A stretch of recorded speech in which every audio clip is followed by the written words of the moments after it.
The training ground fell silent as she stepped forward. Her team had doubted her skills, dismissing her as inexperienced and weak. But when the enemy's attack cut through the radio chatter, a single transmission changed everything. Her call sign echoed through the airwaves, and suddenly, everyone realized the truth about her. The morning sun had barely crested the horizon, casting long, jagged shadows across the military training ground. The air smelled of sweat, diesel, and the faint tang of gunpowder lingering from yesterday's drills. The team moved like a well-oiled machine, boots stomping, radios buzzing, and instructors barking orders that ricocheted across the concrete.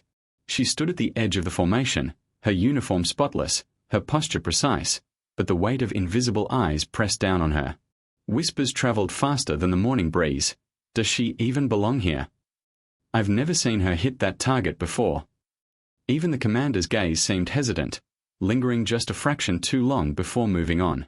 Her name wasn't known for legendary feats or heroic tales. Most of her team dismissed her as cautious, overly meticulous, almost fragile in the chaos of the field. Every step she took felt like it was being measured, judged, weighed against some invisible scale of proven worth. And yet, beneath that quiet exterior was a mind honed for strategy, hands steady in moments of pressure, and eyes that missed nothing. Today's exercise was simple on paper, a simulated ambush with live-fire coordination and radio communication drills. On paper, it should have been a routine day. In reality, it was a proving ground, a chance to show that she was more than the sum of the doubts cast upon her. Her first task was to check the radio equipment. She crouched by the comm station, fingers brushing over the cold, metallic buttons. The radios crackled faintly with the voices of her team already out in the field. She listened carefully, noting subtle static patterns, slight inconsistencies in frequency, a skill no one expected her to have. Around her, other soldiers moved quickly, some careless, some hurried, all confident. Confidence born of routine, not necessity. When the instructor barked for the teams to move out, she followed calmly, deliberately. Every step she took contrasted with the hurried chaos around her. Others tripped over their own equipment or jostled each other in their eagerness. She moved like water flowing around obstacles, her mind constantly calculating, anticipating, adjusting. A few teammates exchanged skeptical glances. One muttered under his breath, "But she freezes the second shots start flying." But she ignored it. She never let doubt, hers or anyone else's, dictate her actions. Her focus was absolute, her patience infinite. Little did they know, the real test wasn't the drills. It was the moment when the mission would demand a level of skill and composure that no one could fake. By the time the team reached the first checkpoint, she had already noticed anomalies that no one else had. The minor interference on the radio, the uneven terrain that could betray a footstep, the subtle cues in the enemy setup. In her silence, she prepared. Unseen, unheard, underestimated. The team advanced into the simulated ambush zone, boots crunching over gravel and broken terrain. Radios buzzed sporadically with clipped updates, voices overlapping and occasionally shouting over one another. The instructor's voice cut sharply through the chaos. Move. Communicate. Cover your angles. Most of the soldiers reacted instinctively, rushing forward, weapons raised, scanning broadly but missing the subtle signs of traps and weak points. She, however, moved deliberately, calculating each step, each line of sight. Her eyes traced the folds in the terrain, noting where a misstep could expose them, and her ears caught patterns in the radio static that indicated teammates out of sync. When a sudden volley of simulated fire erupted from the enemy positions, wooden posts with markers, many panicked. One soldier stumbled, sending his weapon clanging to the ground. Another cursed under his breath, fumbling for a radio that wasn't responding properly. She didn't flinch. Instead, she crouched behind cover, assessed the situation, and directed a teammate's attention to a misaligned barricade that would have left them exposed. Her voice over the radio was calm, precise, commanding without arrogance. Alpha team, shift left 2 meters. Bravo team, cover that flank. Charlie, monitor the right approach. The team hesitated for a moment, surprised that someone they had considered inexperienced was giving actionable instructions that actually worked. Slowly, the orders were followed, and the chaos began to ease. Yet skepticism lingered. One of the senior soldiers muttered to his neighbor, "Don't get used to it. Lucky this time, maybe." But luck had nothing to do with her awareness. Every movement she made, every assessment, was deliberate, honed from countless hours of preparation that no one had bothered to notice before. As they pushed further into the field, the obstacles became more challenging. Tripwires, hidden markers, and false targets tested the team's focus and coordination. Many faltered, unsure, impatient, but she remained steady, moving like a shadow that anticipated every twist of the terrain. Quietly, almost invisibly, she corrected mistakes before they became failures.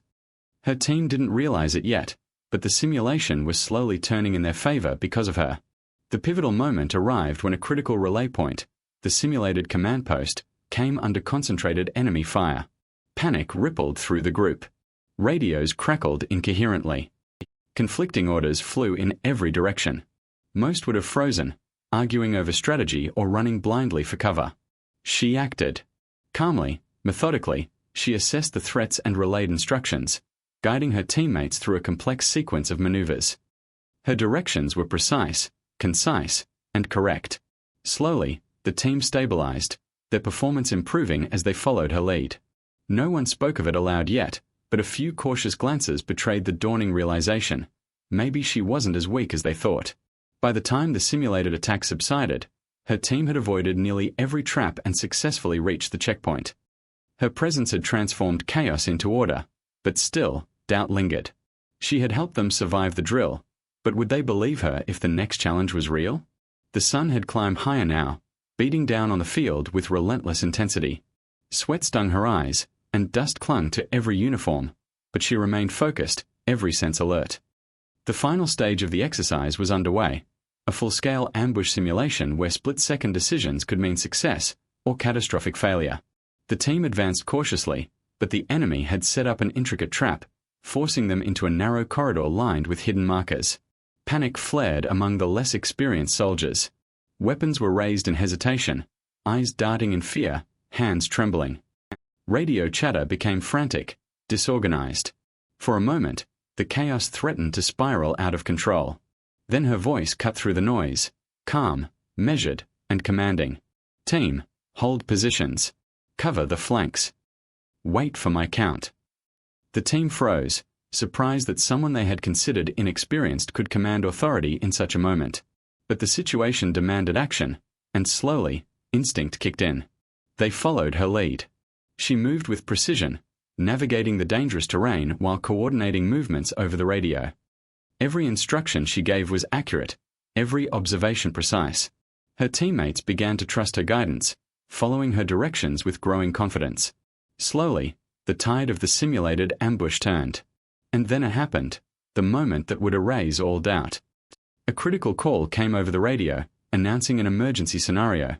The team's position had been compromised, and reinforcements were needed immediately. Without hesitation, she responded with clarity and authority, relaying coordinates, calling out tactical positions, and assigning cover roles with flawless execution. The instructor's voice cut through the radio next, echoing in disbelief. Wait, that's call sign Echo 6. For the first time, her team realized who they were listening to.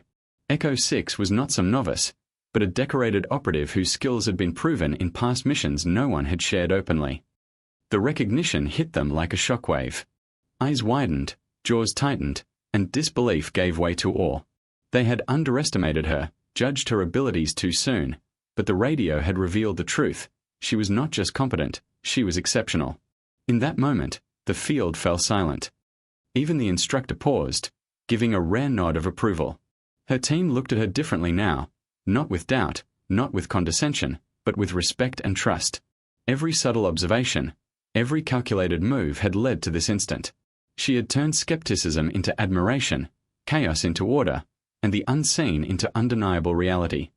As the exercise concluded, she allowed herself a brief, almost imperceptible smile. She didn't need recognition, she needed results.